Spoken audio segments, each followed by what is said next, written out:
Bom dia, pessoal do quarto ano. Então, Tifidelis está gravando esse vídeo justamente para dar orientações e explicações sobre os conteúdos das páginas 146 a 157.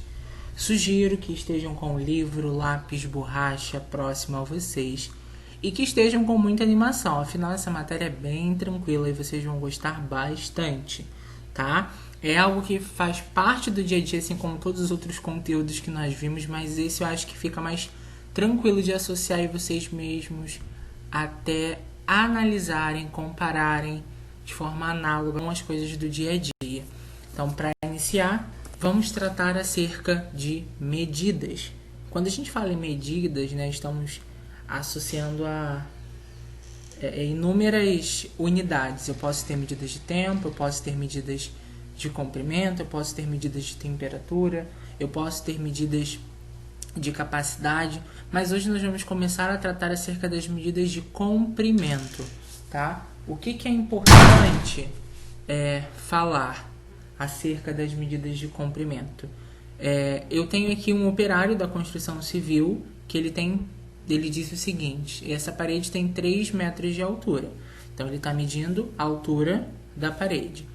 O alfaiate, usando a fita métrica, ele diz que essa manga tem aproximadamente 65 centímetros de comprimento.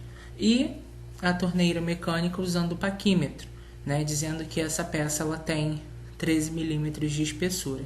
Então repare que foram utilizadas 3 unidades de comprimento diferentes. Eu tenho metro, eu tenho centímetro e tenho milímetro. Só que não fica apenas nisso. E esses foram instrumentos utilizados. Existem outros também que vocês podem ter em sua residência. E aí seria bacana, caso vocês possam, verificar com os responsáveis de vocês quais as peças ou ferramentas que vocês têm que medem o comprimento, né? Seja o metro articulado, seja a trena, seja a fita métrica, seja o paquímetro, né? Seja até mesmo a régua que nós utilizamos no dia a dia em sala de aula para fazer a comparação e até mesmo anotar as medidas de determinados segmentos, retas, polígonos, tá? É importante nós termos em mente, né, que existem diversos instrumentos de medida conforme foram falados, né? Mas existem algumas unidades que são padronizadas, isto é, em todo mundo nós vamos conseguir chegar e fazer medições utilizando essa medida. Existe o Sistema Internacional de Medidas, o SI, onde ele considera, né, o metro como unidade fundamental, tá?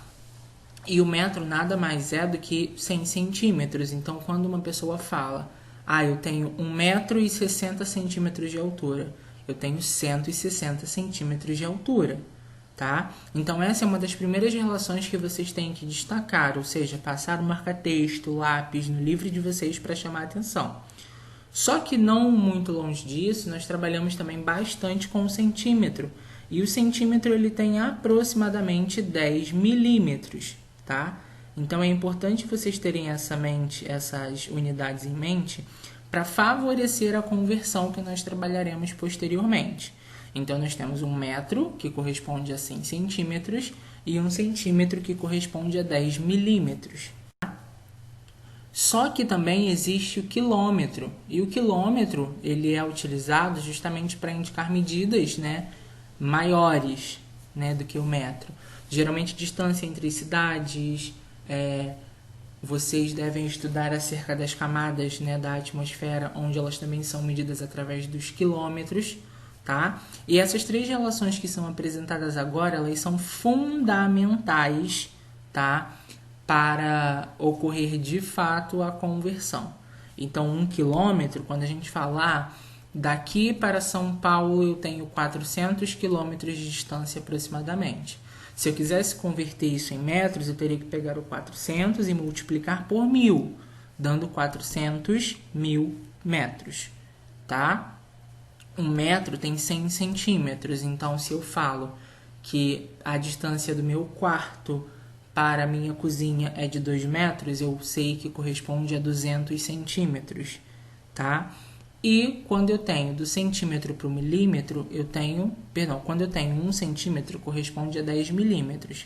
Então, se eu falo que o meu telefone ele tem 10 centímetros de comprimento, ele tem, na realidade, 100 milímetros.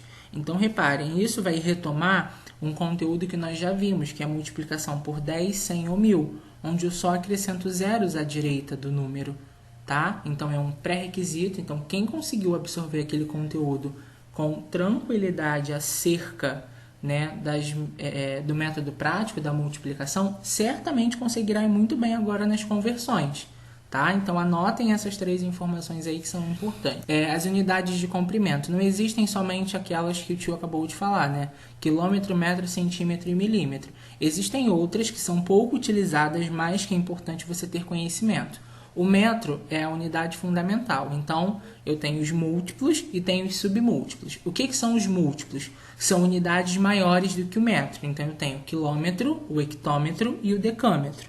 E os submúltiplos são as unidades inferiores ao metro. Eu tenho o decímetro, o centímetro e o milímetro. Sugestão, printa essa telinha, escreve no caderno, escreve no livro, todas as unidades, porque em alguns momentos nós poderemos utilizar, né, em algo, tá? Só que a gente também precisa lembrar da questão do perímetro. O que é perímetro? Perímetro é a soma de todos os lados de qualquer figura. Então imagina que o futebol está voltando aos poucos, né? E nós temos esse campo aí com 100 metros e 70. Então, para eu calcular o perímetro desse campo, eu vou somar 100 mais 100, 70 mais 70, porque tem 4 lados aí, então eu preciso de 4 valores. Somando, né, todos esses números, nós chegamos a 340 metros de perímetro. Então, o contorno desse campo corresponde a 340 metros.